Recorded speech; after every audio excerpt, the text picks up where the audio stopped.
Good evening, everyone. Welcome back to Ycb sessions. Actually, you have to learn about the first 12 sutras present in Pathanjali Yoga Sutras, which is present in your syllabus. So we will just try to go over those first 12 sutras, which is respective to your syllabus. And everyone who are attempting level 1 and level 2, whichever level it is, they need to by heart this prayer. I hope you might have heard this and you might have already reciting this in your everyday practice. So this is the image of Pathanjali Maharshi.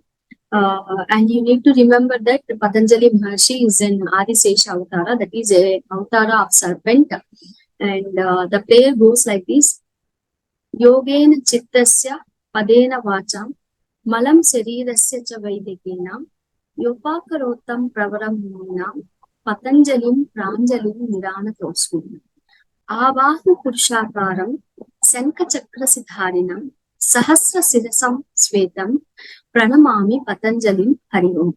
So this entire sloka, if you see, or this prayer, if you see that Yogena Chittasya. So with the help of yoga, chitta is nothing but the mind gets purifies. And Padena Vacham, with the help of words, our walk in the sense, Vacham means speech. Our speech is going to be purified with the help of our words, that is our whatever we are talking, simple syllables, the words and the sounds which we are making with the help of our lips. And Malam Sarirasya. So our entire body will get purified with the help of the excretion which we are doing.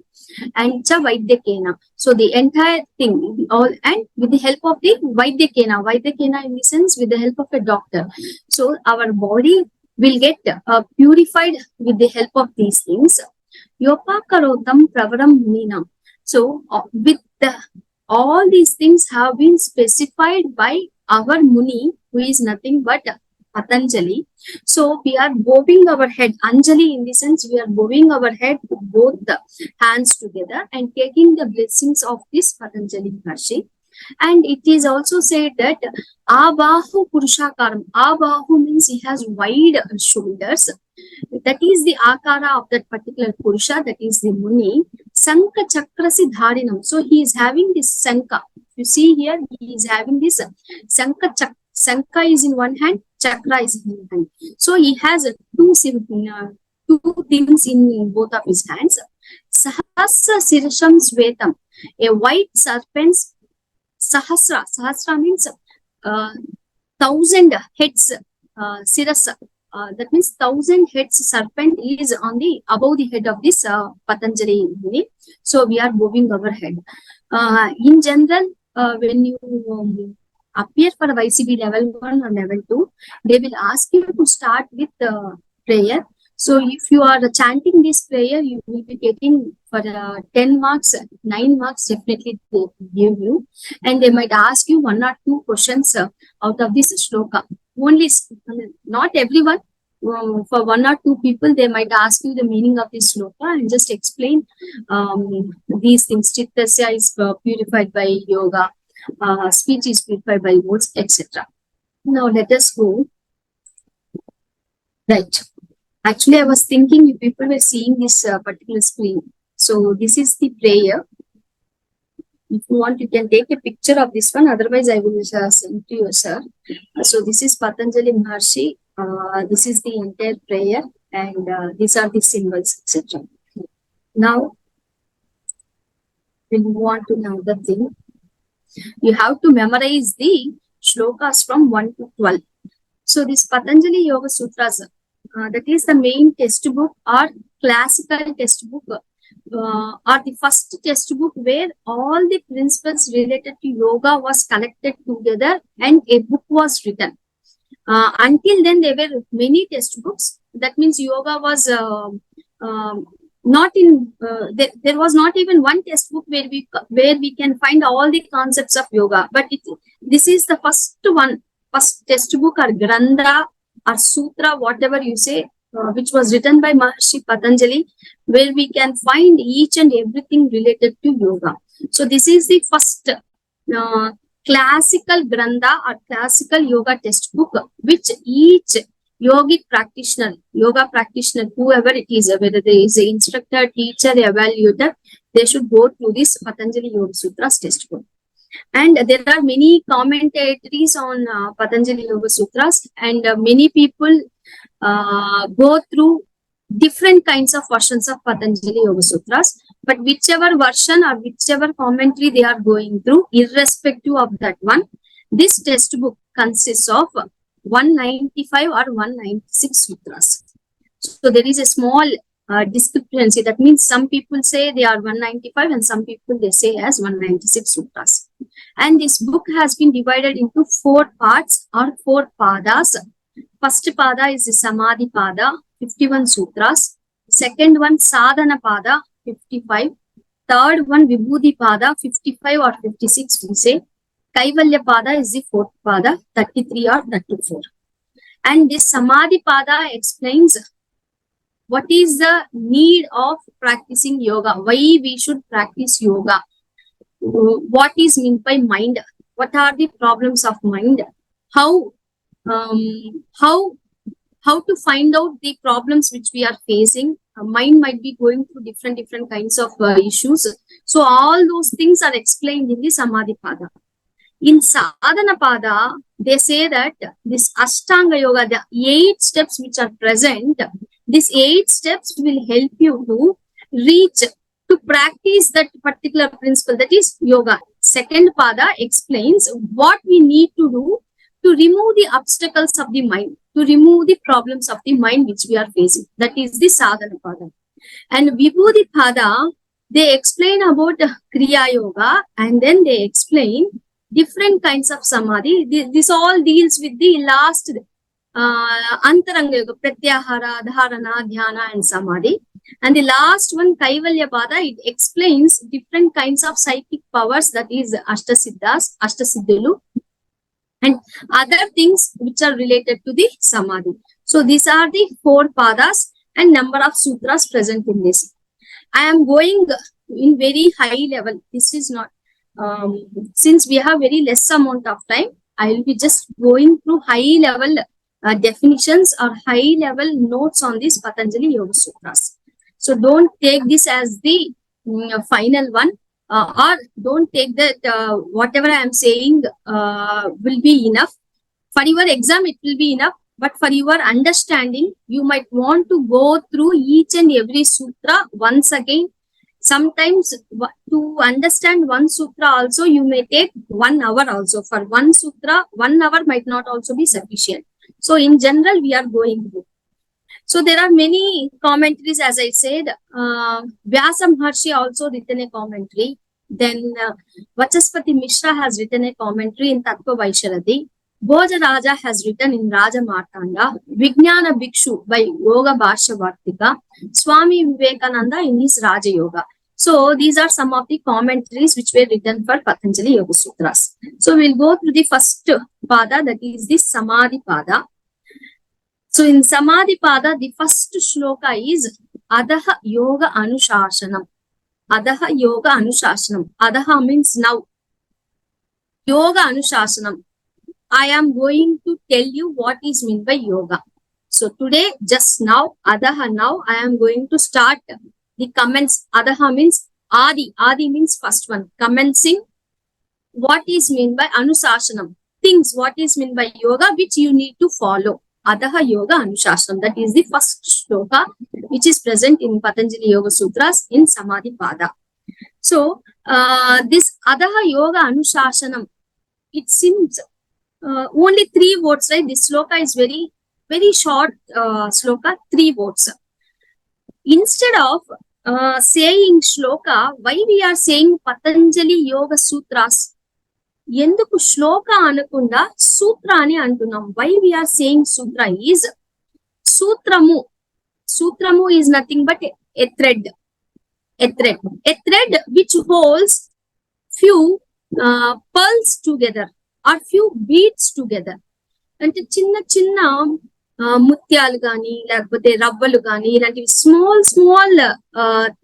Small beads If you take a thread and then if you want to keep all those things together, you will insert that beads into a small thread and you will tie a knot so that you can keep those valuable things together. Simple one pearl you can't wear on your head, or you can't wear on your earring, or you can't wear on your finger ring. You have to use some other thing to keep those things together. In the same way, this yoga knowledge is scattered. So much knowledge is there, and Patanjali Maharshi had made sure that each and every word in this sutra, very simple. Sutra is nothing but a very simple sentence. One simple sentence with few words, with very few words, it gives lot of meaning. So that's why they said it as a sutra.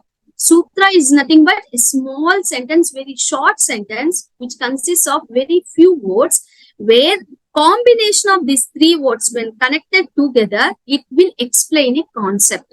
That's why they said it as sutra instead of slokas. So you go through each and every sutra. There are around 196, right? So each and every sutra you go through, the sutras will be very short, but you can memorize that sutra in such a easy way that you can say what that sutra is explaining, what it is exactly want to tell us. So the first one, as we said, Adha Yoga Anushasanam. The second sutra comes as Yogaha Chitta Vritti Nirodhaha. Second sutra is Yogaha Chitta Vritti Nirodhaha. So what is meant by yoga? Chitta Vritti Nirodhaha. Yoga is defined as Chitta Vritti Nirodhaha. What is meant by Chitta? Chitta is nothing but mind. In general, we say Chitta is nothing but mind. Vritti, what is meant by Vritti? Vritti is nothing but different things a mind can do. Different faculties of the mind. To say very easily, the work done by mind. What does a mind does? What usually a mind do? A mind will, usual process everyone says, mind will start thinking. Thought process will be there. Mind has so many thoughts. Mind will give instruction to eat some food. Mind will give instruction not to eat food. Mind will say start writing. Mind will say stop talking. Mind will say start and watch a movie. So whatever we are doing, each and every instruction is associated with mind. So that's why we say faculties of the mind. Vritti. Vritti is nothing but different things which a mind can do. Vritti. In general, what we say, what is your profession? Me vritti enti, what is your profession? I am a teacher. Otherwise, they say I am a doctor. I am an engineer. So the vritti will say the nature of the work you usually involve. So our mind will also have some nature. That nature is nothing but not one. It spread so many activities our mind can do. If all those activities, yogaha chitta vritti nirodhaha. Chitta is nothing but the mind. Chitta vritti nirodha. Vritti is nothing but different things. Nirodhaha, stop. Nirodinchuta, stop. Stopping. Stopping or cessation of the mind. So, yoga is defined as an activity where all the activities of the mind are stopping. If you are able to stop all the things which the mind is able to do, then we will say that you have reached the final state of yoga. That means mind should stay calm. There should not be any disturbances in your mind. Then that is defined as yoga. That is the second sutra given by the Pathanjali Yoga Maharshi. Now, in the second sutra, understand what is meant by chitta. So, chitta, if you can rewind Sankhya Yoga. So, while explaining Yoga Darshanas, one day we have spent on Sankhya Yoga. If you remember the diagram, there will be 25 states or 25 elements in Sankhya Yoga. Prakriti, Purusha, Chitta, Mahat, Ahankara, Buddhi, etc. So in Sankhya Yoga, they say that Chitta combination of Buddhi, Ahankara and Manas. Chitta, what is mean by Chitta? Indak nunchi Chitta antunar. Chitta ante enti? What is mean by Chitta? Chitta, I am saying that it is mind. So in general, Chitta means combination, or it is the collection of Buddhi, Ahankara and Manas. BAM, Buddhi, ahankara and manas. Some people, some sages also say this as antahakarana. What is meant by chitta? Chitta could be also antahakarana, which we can't see. All these things, buddhi we can't see with our naked eye. Ahankara we can't see. And manas also we can't see. So this chitta is a very complicated thing. I am simply saying it is mind. Can we see our mind? No. We can see our heart, but we can't see our mind. It is there. Can you prove that there is no mind for a person? No. Heart will be there, and I am saying I am having mind, and you will come and ask me, show me your mind. I can't show it. That doesn't say that. That doesn't mean that I am not having mind. There is some faculty. There is something. Some bhava is there. Something is running inside my body which I can't show. In the same way, so this chitta is combination of these three things that is also known as antakarana, which is defined in Sankhya Yoga. So you need to remember the point that what is meant by chitta, buddhi, ahankara and manas, also known as antakarana. This is one bit which you might get in your multiple choice. Now, ma'am, now you said yogaha chitta vritti nirodhaha. So you have to stop the activities done by the chitta, then only yoga is possible. Now, what are the activities of the mind? What are the activities of chitta? So I am saying that whatever the thing, whatever you want to do, everything is directed by the mind or chitta. So those chitta, this chitta goes through different stages, and these stages or the chitta would be present in different levels or in different places or in different stages, which is known as chitta bhumi. So why I explained this second one was to explain about chitta bhumis. What are the stages of chitta? 5 stages. Shipta, you can see the names here, Shipta, Mura, Vikshipta, Ekagra and Niruddha.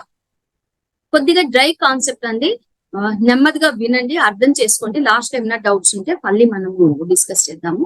So చిత్త Bhumi's, chitta bhumi, bhumi means what? A place. So the chitta where it stays, the chitta can stay in 5 different places, or you can say that chitta could be in 5 different stages. ఒక్కొక్క stage అని చెప్పొచ్చు, ఒక్కొక్క level అని చెప్పొచ్చు. So 5 stages are there. So these 5 stages are known as chitta bhumis, and the concept of this chitta bhumi was taken from VYASA bhasha. You don't worry about the name VYASA bhasha, but you remember there are 5 chitta bhumis.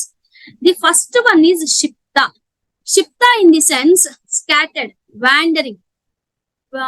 That means our mind, you just imagine a river is there, a lake or river is there, full of water is there, and at the end of the lake, that is the ground of the lake, it is very clear, actually clear in the sense it is very clean, and suddenly one a cow, it comes and crosses that river. That cow was fully covered with so much of dirt. So what happens? Until that time, before the cow came, that lake was very calm, and with our naked eye, I was able to see what is flowing inside the water, and I was able to see the clean water as well as the clean ground. When the cow is crossing, after the cow crosses that river, I see that the entire water is polluted. So much dust is there, so much dirt is there.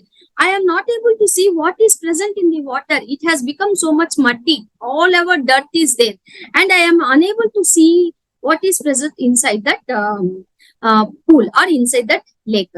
Now imagine your mind is that lake. Your mind is that lake. Your chitta is nothing but, I mean, we are saying chitta is the mind. Your mind is like that lake.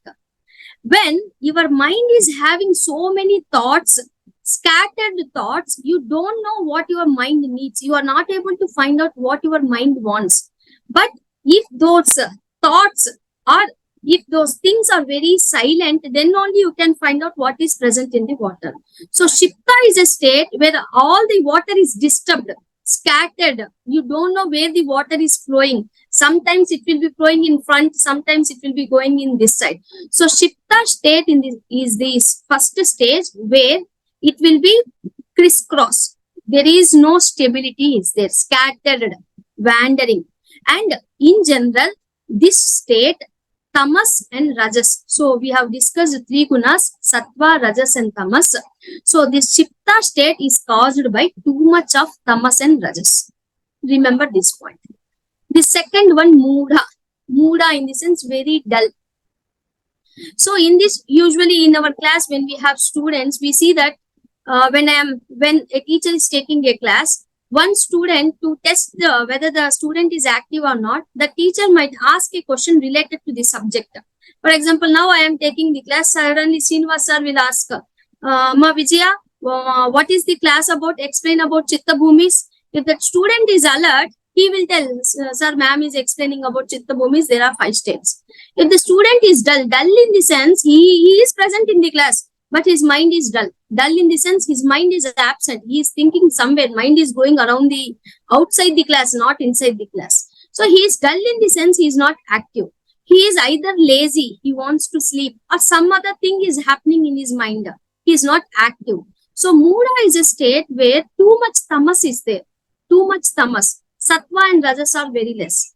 Too much tamas quantity is very more. Mudha always like wants to sleep, always want to go on, always want to be absent from the work, don't want to do any kind of activity. Vikshipta, in this state, the mind will be like oscillating in the sense, it will be steady for 2 to 3 seconds. Again, it will take, shall I take this, shall I? That means oscillating. You oscillating means you have to remember, visualize the pendulum. Pendulum in the clock, it will be oscillating like this. It will stable only when it clicks 12. It will click 1 or 2. Otherwise, it will keep on oscillating. So here, rajas and sattva will be more. In this state, rajas and sattva will be more. Ekagra means one-pointedness. Ekagrata, ekamu means one-pointedness. Agra means paina. So in this state, ekagra in this state, where our mind will have one-pointedness. One-pointedness means it will be always alert. It will be always thinking of only one thing. Whatever is the target, whatever you want to do, the entire mind is focused on only one thing. 100% of your mind is concentrated only on that thing. That is the ekagra state. Here, the sattva will be predominant. That means sattva is more, around 80 to 70% is sattva. The other two things will be very less. So usually we say that in some, this is not relevant to you, Sampragnata Sambhadi, it comes again in the other chapter, but in Ekagra state, we say that if a person is having his chitta in Ekagra, always, if his chitta is always in Ekagrata state, then we say that that person has reached to a samadhi known as Sampragnata Samadhi. Next, Niruddha or Gunatita. Niruddha ante, here it is ekagra. Here there is no state at all. That means even that one-pointedness is not there. Mind is completely absorbed with Paramatma. Mind is completely absorbed. That subject and object are completely merged. No thoughts at all. At least here one thought is there. Your thought is to target on only one thing. Here Niruddha, no thought, nothing, no mind is there, no guna is there. Gunatita. No gunas, no sattva, no rajas, no tamas. That is the last state, Niruddha. And this is achieved only in the Asampragnata Samadhi. As of now, for the exam concept, understand that Chitta, there are 5 states of Chittas. These states are known as Chitta Bhumis. 5 states are Chitta, Mudha, Vikshipta, Ekagra and Niruddha. Right, we will go to the next one. And out of these 5, first 3 are usually, these first 3 states you can see in all non-yogic practitioners. Last 2 states, that is Ekagra and Niruddha, you can find in yogic practitioners who keep on practicing meditation, etc. You can find the last 2 in yogic practitioners. So this is the Yoga Chitta Vritti Nirodha, which I just explained. So now, second point, we explained that Yoga Chitta Vritti Nirodha and what are the stages of Chitta. Now, in this context, the third and fourth shloka, what they are saying is, when Chitta is restrained, that means when Chitta has conquered all the fluctuations of the mind, that means when there are no thoughts, conquered in the sense are restrained, stopped all the thoughts, stopped all the activities of the mind, the seer in the sense the Atma, seer who is seeing, and manlo unde the Atma. So the soul or the seer, when our mind is completely silenced, our Atma will go and reside in our mind, Chitta, and it will be radiated with his own light. That means the soul has its own light. This light will be seen when the Chitta is stopped, when all the fluctuations of the mind is stopped, when there is Gunatita state. So that's why third and fourth shloka, they say that when Chitta is restrained, when all the faculties of the mind are stopped, our Atma will be shining with light. In other times, it will be identified with the vrittis. Okay, ఇది reach అవ్వడానికి చాలా time పడుతుంది. ఏంది mind యొక్క అన్ని activities stop చేయడానికి చాలా time పడుతుంది. మరి అలా స్టాప్ అయ్యేదాకా ఏం జరగబోతుంది లేదా ఏం జరుగుతుంది? We will be identified with the state of our Chitta. I mean, every person will be identified according to his thoughts. So if one person is very dull, if he is not involved in anything, we will say that this person is a very Muda person. If one person is very good, he is able to do his all the things, we will say this person is an Ekagrata person. So we identify the personality of that person with the stages of the vrittis which we just described. Next one. All these vrittis, vritti ante emanam, don't get confused. Chitta is nothing but mind. Vritti is nothing but the activities of this mind. The activities of this mind could be two types: painful, non-painful, klishta, aklishta. So remember, vritti is nothing but an activity of this mind. These activities could be two types: klishta, aklishta. Klishta in the sense painful, aklishta in the sense non-painful. So some activities of the mind will be very painful. In the sense, if something is not achieved by us, we start crying, we start feeling bad. If we lost somebody in our home, we feel very sad. Automatically our mind will be absorbed in the sorrow. Sometimes if we achieve something, we will be elated. At that time our mind will be very happy. So this is related to emotions. I said there might be many actions which will be happening in your mind. So some will be very painful, some will be not painful. So how to find out which is painful, which is not painful? Klishta, aklishta. So just remember, klishta means painful, aklishta means non-painful. How to find out these vrittis, whether they are painful or non-painful? So you should be able to find out with the help of some measurements or some standard things. So those standard things, and ఎలా తెలుసుకుంటాము ఇది painful ఆ non painful ఆ? You have some standard. For example, when you go to a grocery shop, if you want 1 kg of the sugar, you will go there and weigh, right? You will ask that particular shopkeeper, I want 1 kg of the sugar. If he weighs that balance with this mobile and says this is 1 kg, would you take? No. You will ask, come on, show me that 1 kg bar, 1 kg weight bar, and then keep sugar in the other balance and then weigh it, right? You can't simply say, if I give 1 mouse, I will show this is 1 kg. Would you agree? No. So there is some standard. So those standards are known as pramana. That is right thing. So already in our philosophy, there is pramana for each and everything. That is for right knowledge, to find out which is right, which is wrong, which is correct, which needs to be followed, which need not to be followed. So pramana is nothing but right knowledge. How we can know right knowledge? How do we find out whether this 1 kg rod is really 1 kg or not? This could be known with the help of 3 things. Pratyaksha, by seeing with our own eyes. Anumana in the sense inference. Inference means Already we have in the grocery shop, you might have gone some 10 to 15 times with your parents and you have found that always we are weighing with a 1 kg. But you have seen, Pratyaksha is seeing. Second thing is by experience. Third thing is by inference. You can estimate that, okay, 1 kg packet will be there. 1 kg packet, if you are sure that it is 1 kg, then you will try to keep that 1 kg packet in one of the balance, and you, whatever you want, sugar you will keep, so that both will be 1 kg. So, pramana, the right knowledge, could be understood by three things: pratyaksha, anumana, and agama. Second one, this vrittis, we are explaining about vrittis. What are the different types of vritti? First one, pramana, it could be pratyaksha, anumana, agama. Second one, viparyaya.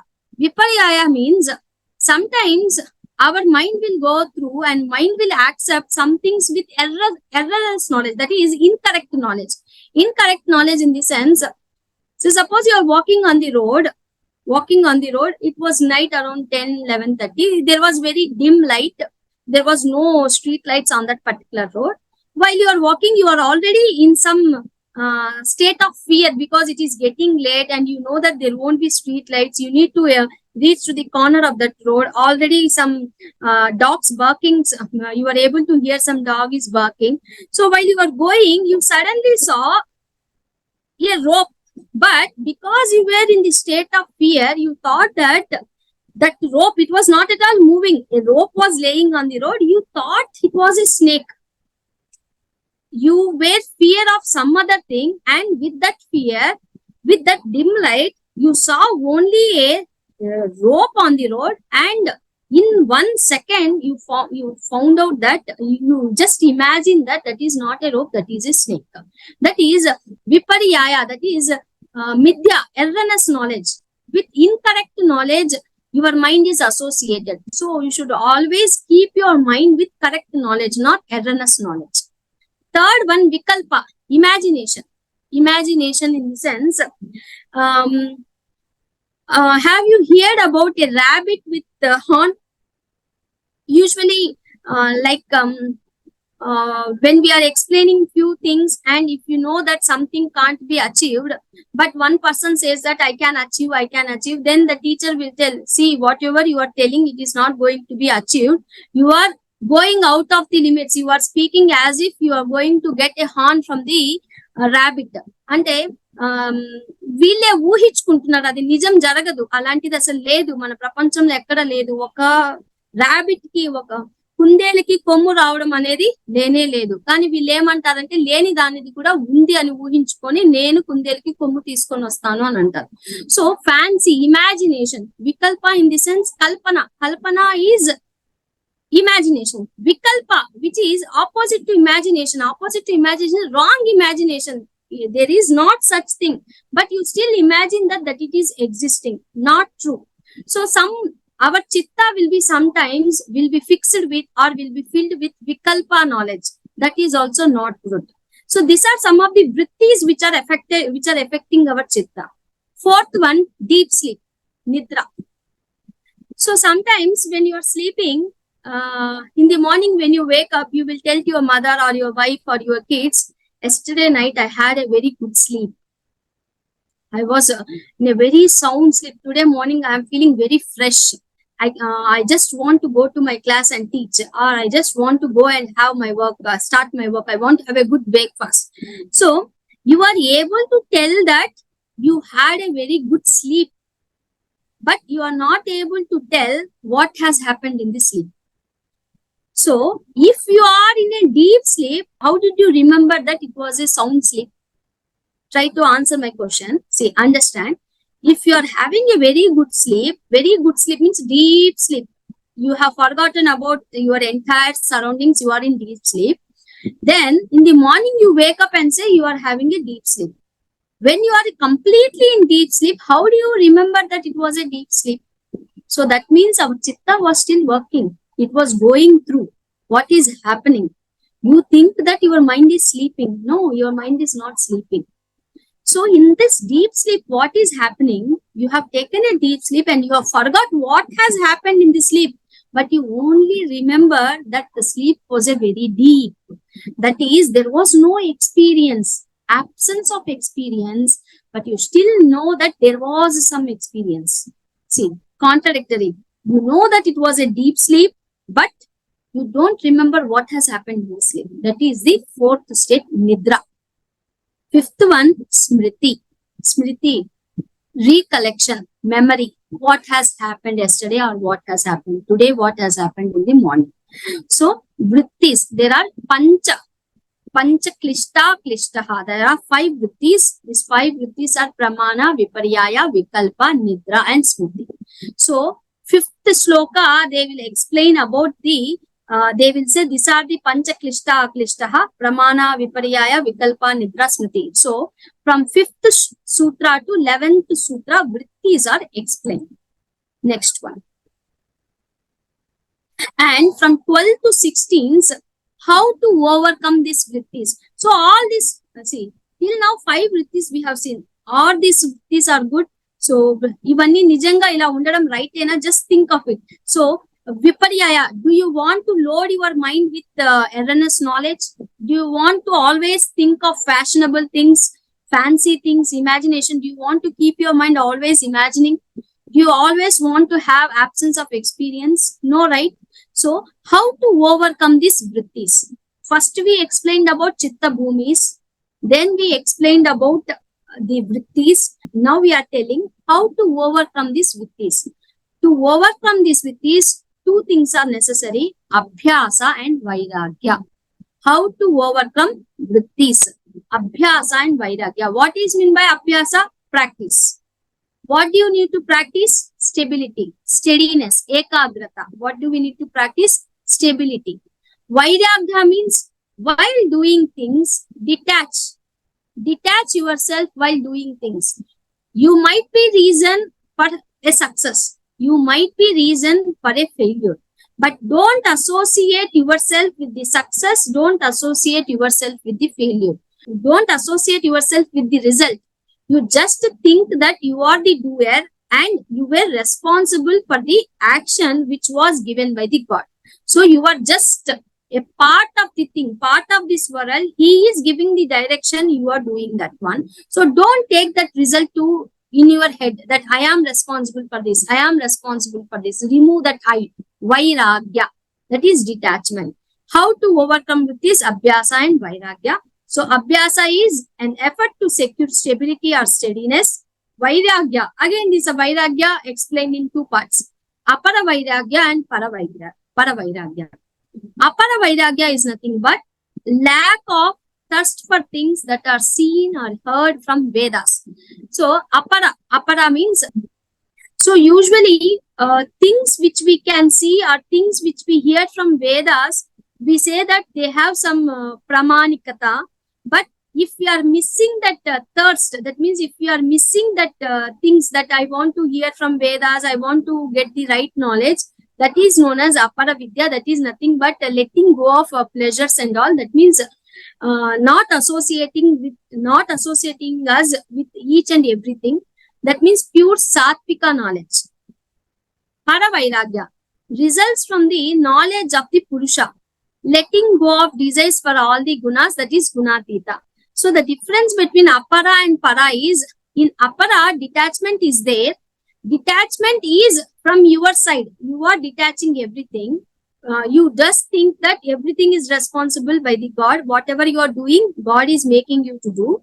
Whereas in Paravidya or Paravairagya, what you are saying, you are even not thinking that God is responsible for that. You are not associating the result with anyone. In the Apara, you are associating the result with the God. In the Para, you are not associating even with God also. That is Gunatita. So these are the 16 shlokas, but you have only 12. So those shlokas, important things which are covered in your syllabus. 1 second. I'm going to share another one. So the first shloka was Adaha Yoga Anushashanam. That is the process. Now I am going to start teaching yoga. Second one, Yogaha Chitta Vritti Nirodha. This is the second shloka. Yogaha Chitta Vritti Nirodha. Yoga means the process of union. Chitta is not the consciousness of mind. Vritti means the patterns, the movements of our mind. Nirodha is stopping. Yoga is to still the patterns of consciousness, or yoga is to stop the mind thinking, activities of the mind. Tada drishte swarupe avasthanam. Tada, now. Tada, then what happens? Drashtaha. Drashtaha means the soul, the seal, which we want to see. Drashta swarupe, it will know its own light, avasthanam, it will know its own state. When the mind stops its fluctuations, then the soul will be able to see herself. The soul will be able to see himself. So the third shloka is Tada Drishte Swarupe Avasthanam. Vritti Sarupya Mitaratra. So what happens? Vritti, fourth shloka is Vritti Sarupya Mitaratra. So what are the fluctuations of the mind? These fluctuations usually Vritti Sarupyam. Sarupyam means whatever the state of our mind, our soul will be look like that. So our soul will be similar to our thought process. That's what it was saying. Vritti, the patterns, Sarupyam, similar. How our vritti is there, our mind and ourself will be looking like that. Awareness takes itself to the patterns of the consciousness. That is the fourth thing. Fifth one. Vritteha Panchatayaha Klishta Aklishtaha. Vritteha means these patterns. Panchatayaha, fivefold. Klishta Aklishtaha. Klishta means painful. Aklishta means non-painful. So all these patterns, they could be of 5 types. Either it could be hurtful or it could be non-hurtful. So that's what there. The sixth one. Pramana Viparya Vikalpa Nidra Smriteha. All the 5 things given in one sutra. Pramana Viparya Vikalpa Nidra Smritihi. Pramana is the right perception, that is right knowledge. Viparya, misperception, that is wrong knowledge, erroneous knowledge. Vikalpa is the imagination. Nidra is the sleep. Smrita means memory or remembering. So the 5 Panchavrittihi are, they are right perception, misperception, conceptualization, deep sleep and remembering. Next comes Pratyaksha Anumana Agamaha Pramanani. So the right knowledge, it could be done with Pratyaksha, that is see, Anumana, inference, Agamaha, testimony from a teacher or traditional textbooks. So these are the 3 ways we know whether our knowledge is right or not. Right perception, that is right knowledge, we will get from direct observation, Pratyaksha, inference and the words of the others. 8th one. Viparyayo Mithya Ajnanam Tada Rupa Pratishtitam. Viparyayo Mithya Jnanam Tada Rupa Pratishtitam. Viparyaha, that is wrong knowledge may be arise because of Mithya, that is false. Mithya Jnanam, false knowledge. Wrong knowledge might be caused because of the false knowledge that does not have any sense, that does not have any structure at all. So you might have got somehow in your mind about the false knowledge which is not right, which is not based upon any facts. Because of that, you might develop viparyayo, that is the misperception, wrong knowledge. Misperception is the false knowledge not based on what actually it is. Next sloka, 9th one, or next sutra. Shabda Jnana Anupati Vastu Shunyo Vikalpaha. Shabda Jnana Anupati Vastu Shunyo Vikalpaha. Shabda, that means verbal. The verbal language, Jnana, knowledge. Anupati is followed by Vastu, object, which is not Shunya. That is Shunya, empty. Vikalpaha, conceptualization. What he says that this Vikalpa, that is imagination. Third one was imagination. Imagination is derived from the linguistic knowledge, our own knowledge, with the help of the language, not contact with the real things. We just imagine. When I say a rabbit is having a horn, so there is no such thing, but we still visualize that, okay, there will be one rabbit, it will be having a horn. In general, that does not exist, but with the help of the linguistic skills, your imagination, that is also wrong. 10th one. Abhava Pratyalambana Vritti Niddaha. Abhava Pratyalambana Vritti Niddaha.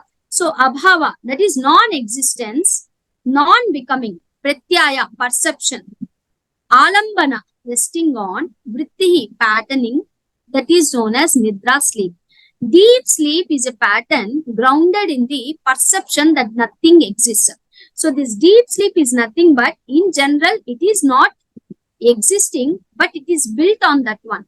Deep sleep is a vritti, which is just our knowledge that even that does not exist also. That is the fourth one, nidra. Fifth one is the last one, Anubhuta Vishaya Sampramoshaha Smriti. Anubhuta Vishaya Sampramoshaha Smriti. Anubhuta, that is experienced. That means why memories will be there? If you have experienced something, then only it will stay in our mind, memory. So if I ask you in your childhood, how do you used to play? What is your free time? In your free time, what are your hobbies? How do you used to come outside after your class how do you used to play in the ground, etc., etc. If you have experienced those things, then it will be in your mind. So anubhuta, experienced. Vishaya, object. Asampramoshaha, not allowing to steal away, that becomes memory. So all the experiences which a particular individual or a particular chitta is going through, it can't be stealed by anyone. It can't be stealed like money. So whatever we are experiencing, that will be stayed in your mind. That is, remembering is the retention of the experiences. So until 11th and then 12th. Abhyasa vairaghyabhyam tan nirodha. So how to stop all this vritti, this all 5 vrittis, how do we stop it? With the help of 2 practices, abhyasa and vairagya. So you have to practice abhyasa and vairagyabhyam. That is, both practice and non-reaction are required to still our mind, to make our mind still. That are the first 12. Tatra sthitau yatnobhyasaha. So then, in that state, when you are able to practice abhyasa and vairagyabhyam, in that stability, so with that effort, we will practice stillness. So what we are saying, tatra sthitau, practice is the sustained effort to rest in that stillness. You need to keep on practicing to be still. Then only we can reach the stillness. So these are the first 12 sutras you need to remember or memorize.